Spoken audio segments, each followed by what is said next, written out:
Jason Kaplan in a tweet just announced that Anna is going to be removed from the Gamescom qualifiers and potentially also from the first 100k major in competitive Overwatch. And this has been received with mixed feelings. And the point of this video is to kind of explain the different points of view you have to consider when evaluating if this is a fair ruling, and especially with ESL, Blizzard, and the players in mind. Now here's the tweet. It reads, "For people asking, Anna is banned from all the qualifiers for the Play Overwatch Atlantic Showdown qualifier. As for the main event, a statement will be coming out at a later time to discuss if she is allowed to be played or not." So there's still a potential for this not happening.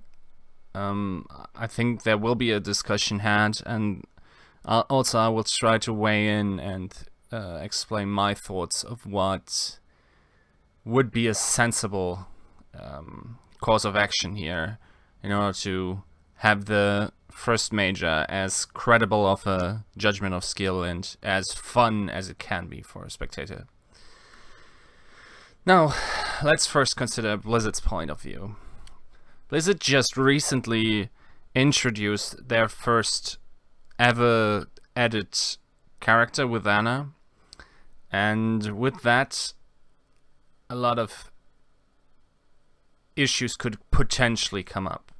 Now, the problem is that Anna herself, as fun as she may be, is quite complex in her kit.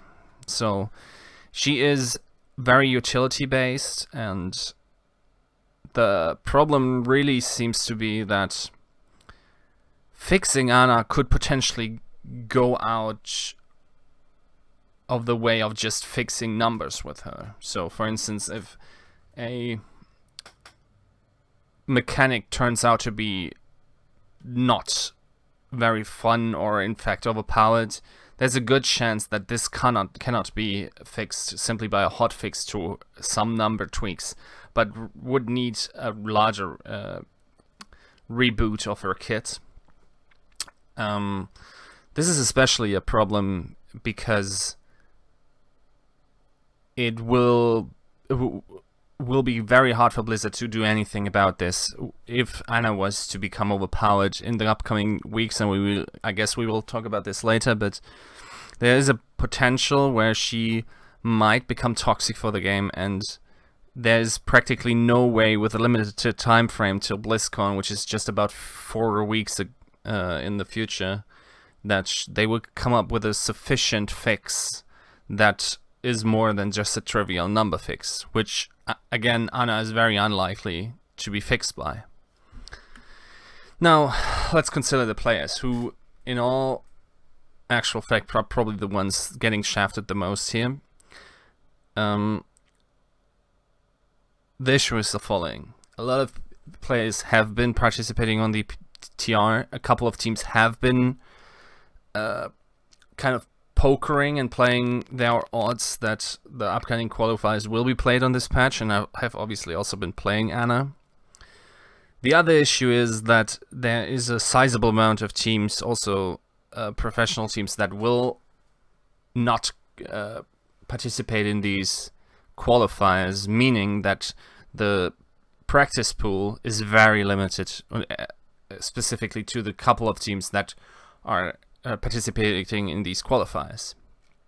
Now, this obviously is a huge problem when you think about the level of play and the scrim possibilities, and especially also if you're thinking about hiding your strategies, potentially not wanting to scrim constantly against a direct bracket opponent. So in most players' minds, this is probably a bad situation to have, or let's say most players that participate in these events. I've heard mixed feedback from she's pretty useless to she will be 100% played on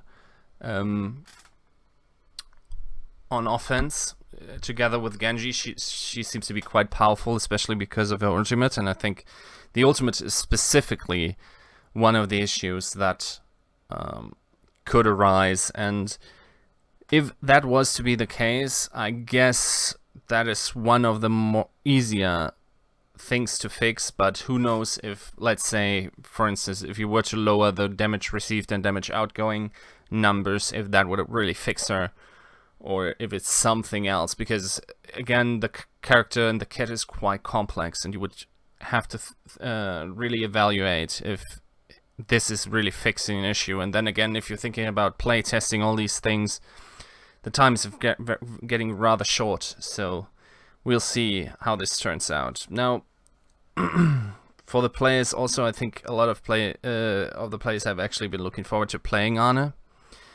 And there seems to be also a lot of frustration with the fact that only Ana is effectively banned from competitive play, simply because there's also other issues that seem to be much more glaring, such as McCree, who seems to be absolutely dominating every firefight.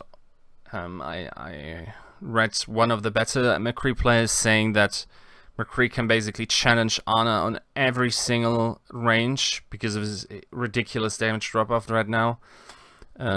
Together with Zen, he just one-shots opponents on the regular. Even the Mercy nerf didn't really fix the issue much at all. Now, on the other hand, I could imagine that Blizzard simply said, okay, this is a lot easier for us to fix. And I expect them to actually have the finger on the trigger on both a nerf for Zen, which they already said that there's a possibility that they are going to change him to 175 HP, or a ranged or drop-off nerf to McCree, which would just be a number fix. And we've already been kind of playing that version of McCree, so the buff he received, while significant, is also very easy to fix back. Which, again, Ana might not be. Now, obviously, the player concern then still is very relevant, because they're still playing a completely different meta. Zen is probably going to be in there. Ana would have been. Apparently, some people are saying D.Va is ridiculous right now, while others haven't quite evaluated the problem.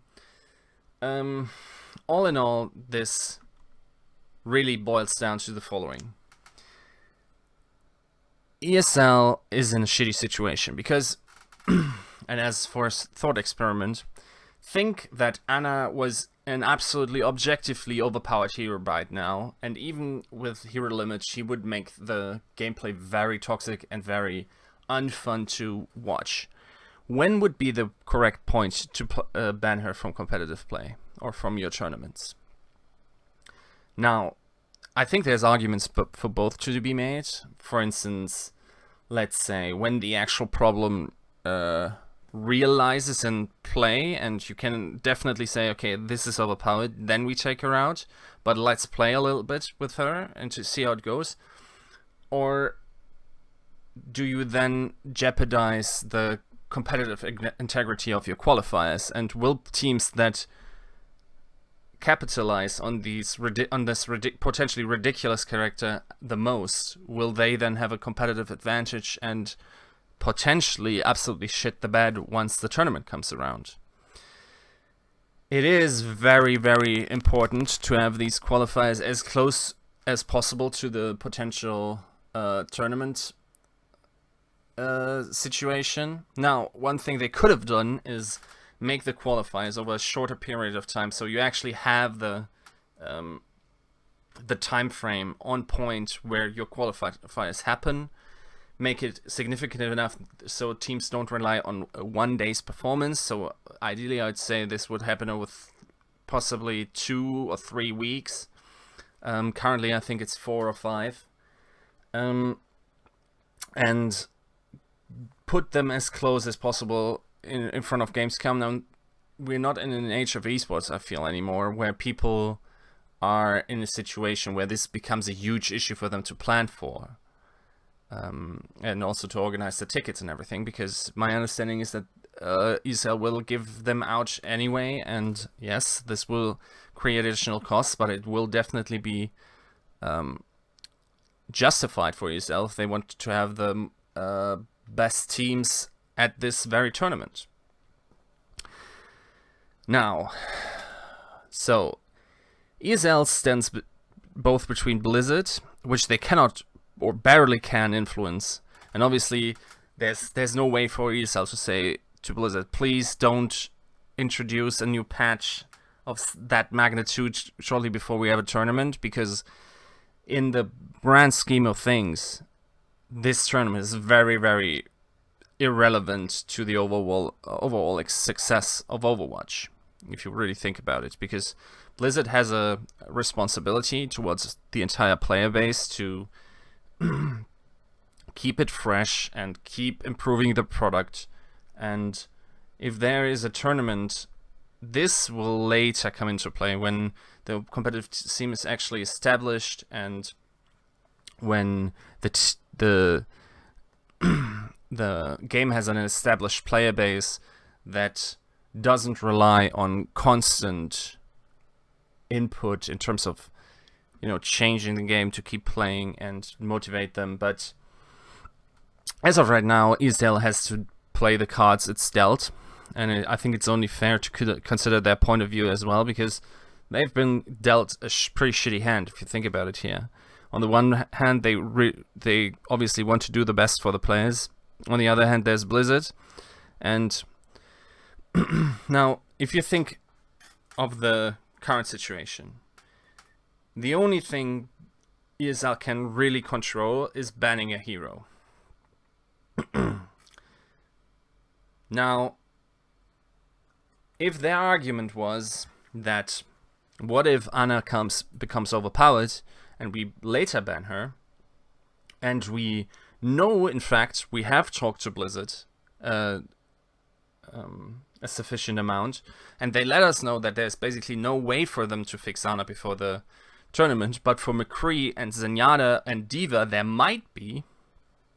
Now the decision looks very different, and one has to consider that possibility, because ESL is also now big enough where these things can be communicated from these companies, and also Blizzard has an interest in ESL becoming successful with their game and promoting. They've said time and time again that they want Overwatch as an esport to succeed, and ESL still is one of the leading companies in esports in general in organizing these events. So you would have to think that from the information we have, we would have obviously come to the conclusion that banning Ana is probably a stupid idea and we should have just played it out.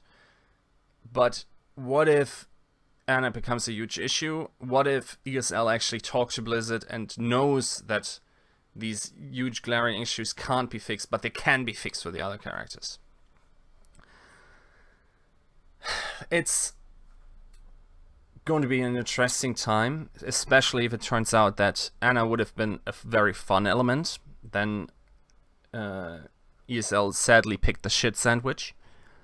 If it turns out that Ana wouldn't have been picked a lot, then it really doesn't matter that much. Now,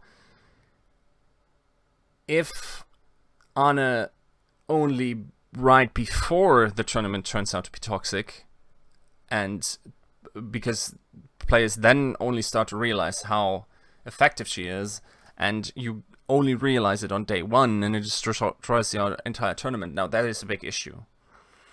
You would obviously have to also think how likely is this all to happen, but going on possibilities is obviously a big issue in these kinds of organizational decisions you have to make. So overall, I think there would have been a different course of action for ESL, but overall their rationale, that which we can assume from, or make an educated guess that it did in fact get input from Blizzard. If not, then the decision is highly questionable. But as much as I know ESL, I'm pretty sure that they have gotten input and that there is a direct communication between the two companies, and I've actually seen this happen before. I think it is one of the better options for them to go with.